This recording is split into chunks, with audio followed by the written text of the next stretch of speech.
Well, well, well, it is time indeed for another podcast. This one, of course, courtesy of the CenterXFL League. I'm, of course, your host, Nick Zaveri, and basically what we're going to do here is kind of start breaking down the draft a little bit. Um, some winners, I wouldn't say losers yet, because in any draft you have to see who obviously comes out on top. So this is more of a breakdown of pretty much what interesting trends we're seeing as far as this draft goes. So let's get started. All right, so what I'm looking at right now, and obviously you can't because you're just hearing my voice, is a draft breakdown sheet. So I'm gonna go a couple of rounds with you guys, just give you guys some ideas as to what's happening. So round one was completely dominated by quarterbacks. First pick going to my Raiders, being Aaron Rodgers. And one thing I didn't realize it's not that I didn't realize, it's just I was hoping it didn't happen, is the snake draft issue. Is to anyone who's ever been in a snake draft, the first pick is actually what you don't want. Unless there's one player who's so far and away the best player on the board, you have to get him. The best example of that might be from a couple years back with someone like LaDainian Tomlinson. Tomlinson was so much far and away a fantasy stud that he was the pick to take. But lately that's changed. The game has evolved, but in Madden at least, a couple of positions are key, and quarterback is definitely one of them. So the first four picks of the eight selections in the first round were quarterbacks. Aaron Rodgers going first, Drew Brees going second, Tom Brady going third, and then Peyton Manning actually going fifth to the Jets. Fourth pick in that round was, of course, the Minnesota Vikings, with what I would consider a protection pick of Adrian Peterson. But protection picks sometimes sound like a somewhat derogatory term to paranoia and fear, especially in this league. But two protection picks made perfect sense in this draft. First one being, of course, Adrian Peterson. Peterson is the best running back, not just in Madden, but in the NFL. Strong, fast, can get easily 4 or 5 yards up the middle against almost any defense. And if he breaks to the outside, it has enough speed to easily just blow past the second level and just get moving, running for the touchdown. The other in that first round, the other protection pick was Rob Gronkowski of the Patriots. And talking with their owner, their drafter, so to speak, makes perfect sense. Gronkowski, again, much like Peterson, is the best player at his position. Now, on a side note, I'm going to make a good argument that I would sooner take Antonio Gates, but Gronkowski is going to be perfect. Size, great hands, and is going to fit well into that Patriots offense. Interesting note, the Patriots had at least two protection picks in this draft, the first being Gronkowski in the first round, and then Wes Welker in round 4. Early on, in round 2, we saw another protection pick in Darrelle Revis for the Jets. Same thing. Same idea. It's the best player at a position. If you have him already on your team, you should protect him because he's going to get taken at some point. So far, the protection picks in this draft we had Gronkowski, we had Deshaun Jackson of the Eagles, which is funny because he's not that much better than Jeremy Maclin, at least as a receiver. But what Jackson does provide you as a kick return makes it a totally smart pick. You also had in this draft, you had Ray Rice being kept by the Ravens in the second round. They took Brady first round, second round they took Ray Lewis. Debatable pick, only because at that moment when you select Ray Lewis, the reality is he's not the best linebacker in the game. You have Patrick Willis, far and away the best, and then you have this little bit of a fight at the second level between Ray Rice and, I would argue, a slightly older Brian Urlacher. So Ray Rice makes a little bit of sense, but if at that moment you're locking up the middle linebacker position of your team in this draft, it should have been Patrick Willis. For the Giants, with their second round pick, first of course being Breeze, they go with Jason Pierre-Paul. Jason Pierre-Paul is a 96 level player at the defensive end position for the Giants, so it makes sense. But the funny thing about the Giants is you also have Justin Tuck, who's, I think, a 96, so it's slightly less effective. A protection pick, again, same thing. A protection pick, if it's the best player at his position, makes all the sense in the world.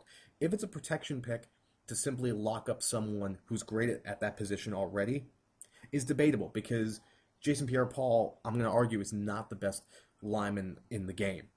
That would probably be right now either, I mean, Trent Cole is a 96. You've got Jason Smith of the 49ers is actually 99 in this game.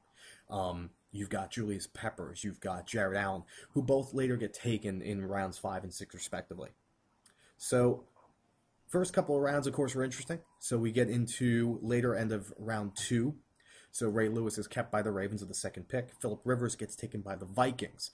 Phillip Rivers was the 5th and the last quarterback so far taken. Now we're just starting round 7 with the Raiders selecting Asante Samuel with the first pick. But Phillip Rivers being that 5th quarterback, and if you think about Rodgers, Breeze, Brady, Rivers, Manning, that seems to be the big 5 right now. That's ignoring what Peyton's little brother just recently did, and he is rated, and Eli is rated 96 as well. But if you're going to have the opportunity to put Breeze over Eli Manning, you definitely do it. And then you look at, of course, we talked about Darrelle Revis as a protection pick in the second round. Makes perfect sense. The Rams took a great selection, taking Calvin Johnson, a.k.a. Megatron, with that pick. A smart decision. So far, the Rams have Maurice Jones-Drew and Megatron. Interesting note, though, is the Rams, with their first selection, go with a running back, which is ironic because the strongest player, the best player for the Rams, happens to be their running back in Steven Jackson. Now, I don't know Steven Jackson's Madden rating for prone to injury because I know in the real NFL he tends to get hurt a lot. But the Rams taking Maurice Jones-Drew early and not so far protecting Steven Jackson. As we get into round 7, that's going to be a critical issue because any team that hasn't taken a running back, I could easily see Jackson being on the board as being a huge pick if he's still available. And the fact he's still available is quite impressive. Then the Patriots going with the best safety in the game, or at least the best free safety. In Ed Reed they take that selection in the second round. Eagles actually had the wraparound pick from round 1 to round 2 in the snake draft, so they actually locked up their wide receiver core. So Eagles take Colston and Deshaun Jackson, coupled with Jeremy Maclin. You have a pretty good wide receiver core currently in the league. They are not the best receiving core. We're going to get to that in a moment.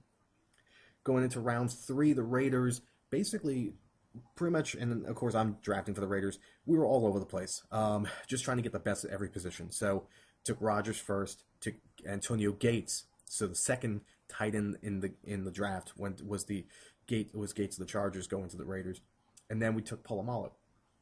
The idea has been to take the best player at that position on the board, provided we don't already have it locked up. And the Raiders, quite honestly, other than at the running back position, really don't have the best at anything on that team, which of course speaks to their 500 record the last couple seasons and sub 500 record before that in the NFL. Then the Giants take Arian Foster, which is a brilliant pick for the Giants. Giants haven't had a good running game in many years, and in this league, Ahmad Bradshaw's not going to cut it. So Arian Foster is a smart pick there. Now, of course, you think about Arian Foster. The question is, at that moment, was Arian Foster the third best running back available? I would say yes. After Peterson, Maurice Jones-Drew, Arian Foster's in that category with Steven Jackson, so you could have taken Foster or Jackson, and Foster's been definitely a lot more durable, so it makes all the sense in the world. And then we come to the third pick for the Baltimore Ravens. In a stunning decision, Ravens owner Gazaletsky goes with Sebastian Janikowski. That's right, a kicker, with the third pick. Now, the argument from what we're hearing is that kicking is going to be huge in this game because there is going to be a lot of competition. Every team, these 8 teams are going to be stacked.